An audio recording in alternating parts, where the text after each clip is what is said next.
Okay, so today what we're going to be doing is creating a face mask classifier that we can use, to classify if a person is wearing a face mask or not. And to do this, we're going to use MATLAB's Deep Learning Toolbox. So as a program overview, first we're going to go over our problem statement, our data set, our neural network that we're using, and our script. So our problem statement is we're going to train a neural network to identify if a facial image is wearing a mask. What a neural network is, just to go over the basics, is a neural network. It's inspired by the brain, right? It has three layers mainly. It has the input layer, the hidden layer, and finally the output layer. So our strategy that we will be using today is we're going to gather a data set, and it has facial images of people with and without face masks. Next, we're going to choose a machine learning model. We're going to choose how to train that model. We're going to train that model using MATLAB's Deep Network Designer. And then we're finally going to create a script that'll test our model.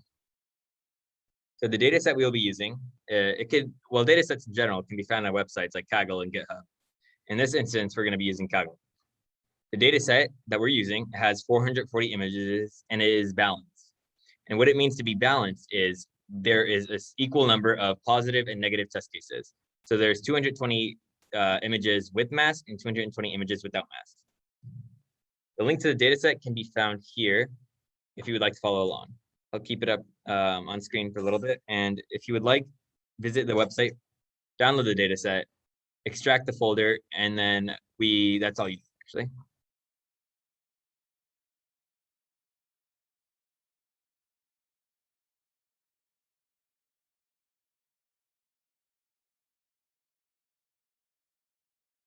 Okay, if you still need access to the dataset, type in Zoom chat and we should be able to get that for you. So the model we will be using is a binary classification model. This is just a binary outcome, 0, 1, true, false, mask, no mask. To train the model, we're going to be using transfer. We're going to use the knowledge gained from a pre-trained network and apply it to a similar problem. The pre-trained network we're using in this instance is AlexNet. AlexNet is a CNN and it is used for computer vision. The incentive is available in MATLAB's Deep Learning Toolbox. And it is designed by Alex Krzyzewski. So here's a diagram that explains what a pre-trained network and how to apply a pre-trained network looks like. First thing is we load the pre-trained network. We replace the final layers to make it applicable to our case. We train the actual network. We predict and assess the network accuracy, and then we finally show our results. So the first thing we're going to be doing is loading the pre-trained network. But before that, let's go over some other basic concepts. So the first concept, one of the things we're going to be seeing today is something called the cost function. It's used to estimate how badly our model is performing. The cost function is small when an image is classified correctly, and the cost function is large when an image is classified incorrectly. Here is an image from 3 blue, 1 brown, and it shows a bad classification, right? So in this instance, if we look in the top left corner, you'll see that the network is trying to predict the handwritten number. In this case, the handwritten number is the number 3. In this cost function, if we look on the right-hand side, in the yellow box, the network is saying it could be 3, it could be a 4, 7, 8. The intensity, the brightness of these circles is a representation of what the network is thinking that the number is. So in this case, the network is not confident in its answer. It's putting some points towards 3. It's saying, okay, it could be an 8, could be a 7, when the truth is that it's an actual 3. So in this case, the cost function has a high value. It's 3.37. And the cost function will help adjust the network to learn from this. Now let's take a look at a good classification. So in this classification, it's the same example where we're trying to classify the handwritten number 3. But in this instance, in the yellow box, the network is confident that the answer is 3, right? And it is, in fact, 3. So as a result, since we got a correct classification, the cost function went to a smaller value of 0.03. Next is gradient descent. This is an optimization algorithm that is used to train the model. The gradient is the direction of steepest increase. So the way to think of this is, imagine we have 2 inputs, x and y, and z is the output right here. Z equals c of x comma y. We assign X and Y just like random variables, and then we let gradient descent walk us down in the direction, in the steepest decrease direction to the bottom of the cost function, right? That's what we're trying to do, minimize the cost function, as seen in the previous slides. How big the steps gradient descent is going to take is based on a parameter called learning rate. So the learning rate, it's an important hyperparameter, and it controls how fast the network learns. So in the diagram, if we look at the first box, if we have a learning rate that is too low, what will happen is it will take many iterations, many updates before finally reaching the minimum point, right? We have this parabola, the minimum point is at the very bottom, and we start off at some random variable or random X value here. It's going to take, with such a small learning rate, it's going to take us many iterations to finally climb down, or I guess, yeah, climb, go down to the minimum of the function. If we have a learning rate that is too high, as seen on the right here, the learning rate will cause us to bounce around the cost function and not and oscillate between these two places instead of going towards the bottom. But if we have a learning rate that is just right, the cost function swiftly and approaches in a good speed towards the bottom of the cost function. Now, some other parameters we will be working with today is something called the validation frequency. This is the rate at which our validation set is tested against the model. And speaking of validation sets, there's going to be three sets. There's going to be a training set that we use to train the model, a validation set that we use to validate our model and test the accuracy while training, and then our test set that we'll use at the very end to actually test our model. The next parameter is the number of epochs. This is the number of times the data set is seen by the network during training. So if we have, I don't know, say 5, the data set is seen 5 times by the network during training. Next is our batch size. This is the number of training examples used in one iteration of training. And then our iterations per epoch is simply our sample size, which is the number of samples that we have, in our case 440, divided by our batch size. Next is our max iterations. This is the iterations per epoch times the number of epochs. So that'll just give us the number of iterations our network has to go through. Okay, so it's time to get started. What we're going to do now is head over to Deep Network Designer app, import and edit our network, add our training data, add our validation data, adjust those hyperparameters we just talked about, and then finally train our network. So the first thing I'd like to do is the first thing I'd like to do is actually download the data set. So just so we're all on the same page, yeah? I could maybe move this from my screen. Oh, that's okay. All right.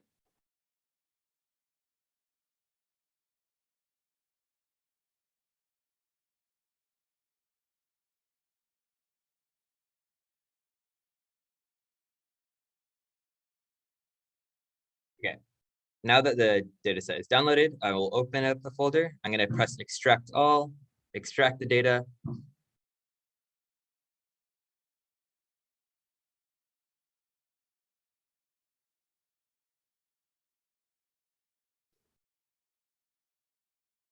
And all right, we should be good. So now if I head over to my downloads tab, I will see the unzipped folder dataset in the folder archive.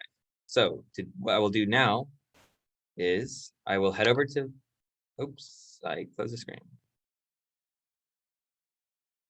Okay, so all I've done now is open up MATLAB. Now what I need to do is navigate to that folder. So I'll open up, go to archive, and select the folder. Now in this present working directory, what we want to do is create a new script. And then in this new script is, I'll first save it. I'll give it a name, maybe, I don't know, face mask maybe. Okay, I'll have my CLC in clear, and let's get started. So the first thing we need to do is open up the Deep Network Designer. Now there's 2 ways to do this. You could press on Apps here in the top ribbon, press on Deep Network Designer, or you could type Deep Network Designer in the command window too.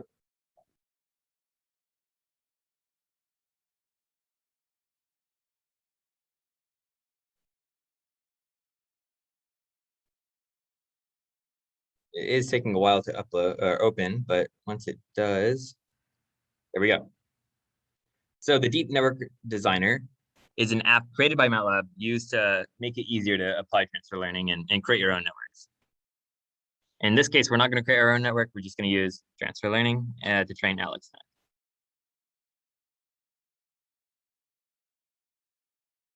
Okay, so the first start page is going to ask, do I want to create a blank network or use a pre-trained network? Now, I want to use a pre-trained network, so I'm going to press on AlexNet isn't shown here, so I'll press show more. I'll scroll to the bottom, and here's AlexNet. If you see a yellow warning symbol, it means you do not have AlexNet installed. So what you need to do is hover over, press install, and quickly install AlexNet. I believe you should have SqueezeNet already installed by default, but to unlock AlexNet, you do need to install it. So what we want to do is simply open up AlexNet, and it's going to import this pre-trained network into our designer.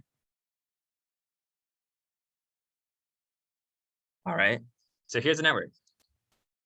See if we can zoom in here.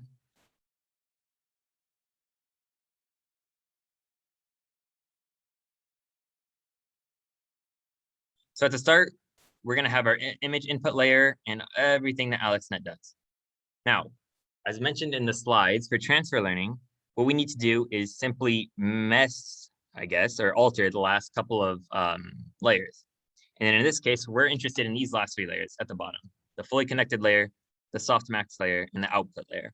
If I click on this fully connected layer, you will see the parameters for that layer, right? The input size is 4096, output size is 1000. These are configured by AlexNet, but we need to alter them to fit our data set. So what I'll do first is just delete, get rid of it, get rid of it, get rid of it. And the first thing I need to do is implement my own fully connected layer. So I'll drag it from the left-hand side under convolution and fully connected, bring it to my designer, and first connect the layers. Now that the layers are connected, I need to adjust the parameters on the right-hand side. For the output size, this value is currently set to 10, but we need to change it to 2 because we only have 2 outputs, right? Face mask, no face mask. Our learn rate factor, let's adjust this to 20. And our bias learn rate, let's adjust this to 20 as well. All right, now that we've adjusted these parameters, the next layer we need to add is the softmax layer. So I'll drag it. I'll connect it to my fully connected layer. And there's no parameters as seen to adjust. Finally, our output layer, our classification layer, sorry. I will drag it, implement it to the net designer, connect it, and adjust the parameters. Oh, it actually does it for me. I forgot. So it automatically calculates the number of outputs based on the data. So that's all we need actually for the design. So just to go through it briefly, replace a fully connected layer. Output size should be 2, weight learn should be 20, bias learn should be 20, and add a new output, classification layer, and softmax layer. All right, we're finished with this tab. Let's head over to the data tab. And it's asking us to import data for network training. So I'll press on the import button. It's asking me to choose a data source from a folder or an image data store. I will use a folder in this case. I will browse for the folder. It will be under, oh, it's already here. It will be under downloads archive, and I'll head into the dataset tab. Now, the classes, I guess, the with mask and without mask should be in separate folders like this, and that will let MATLAB know all of these are for the with mask label, and all of these are the without mask label. So I'll select this folder, and now it's asking for some augmentation options. So what we're going to do here is just randomize the data or just alter the data a little bit just to prevent overfitting. So one thing we can do is, I don't know, randomly reflect the x-axis, rotate our images by randomly by -30 and 30 degrees, and that should be good. Now our validation. Since we're not provided a validation set directly from the data set, right? We didn't see a folder called validation data. We have to create our own validation data set. So you could either split from the training data, use a folder to gather the images, which in this case we don't have, or use an image data store, which in this case we don't have, or use none. Now, obviously, we're not going to do none, so we're going to have to split from our training data. we're gonna have to take some images that we're allocating to our training and use it instead for validation. Now, the percentage of images we'll use, we'll just stick with the default 30, and we'll also randomize which ones it takes to be validated. Okay, so these are the parameters we're gonna need for the data. Let's import this data into MATLAB and see what we have.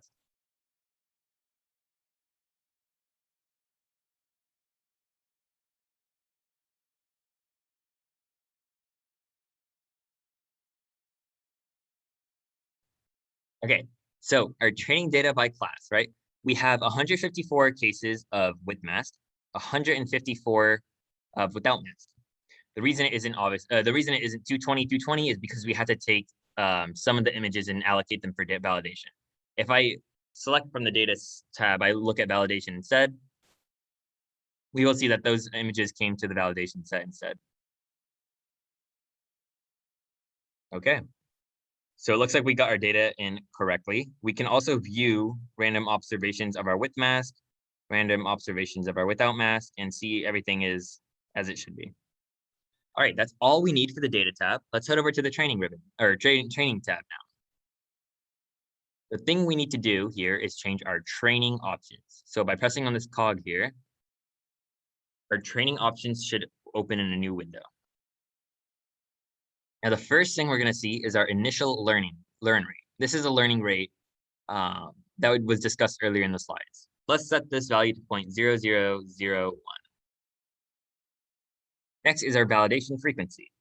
Let's set this value to, let's set it to 8. Our number of epochs is going to be 2, and our mini batch size is going to be 32. Okay. We can also leave all the other advance and sequence and parameters just by default. We don't need to adjust them. So just to recap what we adjusted, the initial learn rate is set to 0.0001. Our validation frequency is 8. Our max epochs is 2, and our mini batch size is 32. Let's close out of the training options now, and let's train our data. So by pressing on this train button, we should see MATLAB normalize our data and get ready to start training.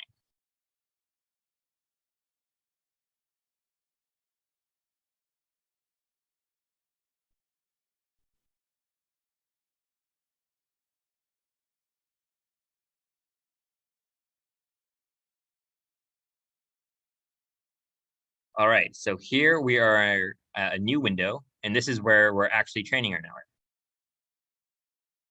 So the first thing we can see is the accuracy.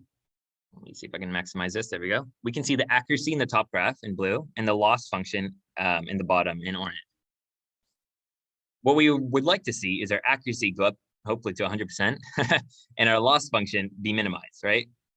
So let's see. As our network is training, we can see that it's doing just that. So that's a good sign. Right here in the black line, we'll see the validation accuracy. So if you remember, we set the validation frequency to 8. So every 8 iterations, our validation data set is going to be tested.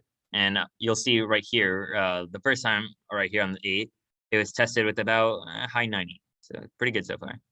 If at 16, it should be tested again. There it is. And it's looking pretty good now.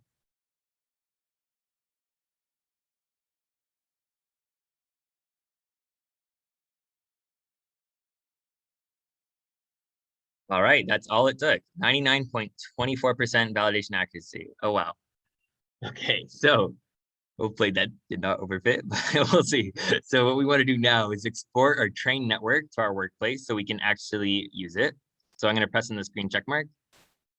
I will get a green check mark letting me know that it was exported to the workspace, and here it is. So to actually test our data set, what we're going to be doing is taking video from our webcam and directly classifying it using the network. So to do that, we're first going to be using our webcam, right? To use our webcam in MATLAB, we can use the cam class. That does not work. Okay. Oh, webcams. Webcam. There we go. So here's our webcam, and here's our given properties. So to actually use it in our script, we'll start off, let me minimize the command window. Let's start off with a webcam. We'll call it cam. Next, we need to set a resolution of our webcam. If you check back here, here are the given resolutions, right? We can choose from all of these available resolutions, and we can set the actual resolution. Since our network is going to be using images that are size 227 by 227, let's choose a resolution similar to that. So we'll choose 320 by 240. So I'll say cam.resolution and let that equal 320x 240. All right. Next thing is we need to create a figure to display our data or our webcam. Next thing we need to do is create an axis for the figure. And I'm getting a warning. There we go. It went away. So let me split that up a little bit, minimize this. Okay. Next thing is we're going to need a frame, which is essentially just a snapshot of the camera. So I take a snapshot of the cam. That should be what a frame should look like. And next we'll create an image. We'll say, I don't know, IM equals image. Given axis, we'll just create an image full of zeros of size. We'll take the zeros of size frame, that's a snapshot. And then we'll set it to U in fade. Okay. So that should be good. What we've done so far is we've taken a snapshot, we've created an image of the snapshot, and that's just gonna essentially frame our figure. All right, now let's set the axis, the actual axis, equal to the axis we created and the image. Let it know. Okay, there we go. Okay, we should be good so far. Next is we're going to preview our webcam. Okay, let's just see if this works first of all. So I'm going to turn on my webcam. Okay, there we go. Okay, so it actually works. That's great. You'll see it's really pixelated, but I mean, hey, look at our resolution, right? Pretty good for what we have. Okay, so we got our webcam working. Now what we need to do is just take snapshots of this webcam and pass it to the network and let the network classify it. So let me close the webcam and let's actually implement that. So by using the snapshot feature, we will, or hold on, let's see. Well, let's first start with our while loop, right? We want to forever classify this data so long as there's webcam video. So by setting up an infinite loop, we will just repeatedly take screenshots and pass it to the network. So now that we're starting with this, we need to take an actual picture. So we'll use the cam.snapshot. Now we'll be taking a snapshot of the camera, and that'll be stored inside of pic. Now we need to predict, right? Predict or classify this picture, I should say. So I'll call it prediction is equal to classify our trained network one. It looks like I didn't load it in. Oh, let's see. Okay, that was I actually used the word clear earlier, which is why the trained network disappeared from my workspace. I'm gonna go retrieve that again, and you'll see it came back. So the trained network one is our actual network. So what I will be doing is classifying, right, our trained network. Then I need to resize our image to classify it. I cannot pass in pic into the trained network because this picture is, what do we say, 320 by 240 when AlexNet is supporting 227 by 227. So right before I send it to the network, I need to resize it. So I'll use the image resize function. I'll let it know to resize the picture and resize it to 227 by 227. Okay. That looks good. Next, I'm going to need to get I guess a string of what it actually predicted. So I'll use text is equal to create a text. We will position this text. So right here, if we look at text, we're given X, comma Y, comma text. It's asking me, where do you want to place this text in the figure? I've already messed with the settings, and I've seen that placing it at 145 by -10 is a good position. That makes it easy to see on the figure. Next, we're gonna send it the actual text to classify, or not actual text. We're gonna send it the text and prediction. Sorry. So we're gonna call on cell_stir, send it the prediction. And there we go. Okay. Finally, the last thing we need to do is simply pause. Well, first, let's just see if this works. And nothing's happening. Okay. I'm getting an error. Undefined, unrecognized function or variable. Okay, let's go see what's on line 21. Trained. Did I use CLC clear at the top? Yes. Okay, so every time I click run, it's getting rid of my network. So I'm gonna erase CLC clear just so this network stays with me. So let's export it one more time. Run it again. Okay, there it is. And oh my, look how at the top. Okay, at the top, it's just permanently spamming. Every time this while loop runs, it's adding a new text. So we're gonna need to think of a way to delete the old text and replace it with a new text. So let's go and do that. Okay.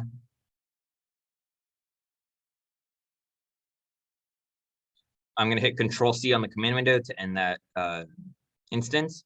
And let's the first thing we'll do is let's pause briefly and give time to delete the text. So after we pause, we can delete the text. And the next time, so after we delete the text, while we'll return back to the while loop, we'll show the new text. We'll pause after we show the new text, and then we'll delete the text. So now we shouldn't get that buffer of just images filling up our screen. So let's run it. Okay, there we go. So it looks like it's working. Okay, maybe I gotta get okay, so there we go, without mask for now. So it's classifying it correctly. Let me see if I put on a mask, if it will change to with mask. If it doesn't, this will be, we'll see. Okay, there we go. So with mask, again, without mask, back to with mask, and then without mask. So it is classifying correctly, which is a good sign. With mask, without mask. Awesome. Okay, perfect. So we got the results that we wanted, and it was quite simple, right? So there it is. That is how we can use MATLAB and AlexNet to apply transfer learning, take a data set, apply transfer learning, and overall just create a classifier that will classify if a user is wearing a face mask or not. Anyone have any questions?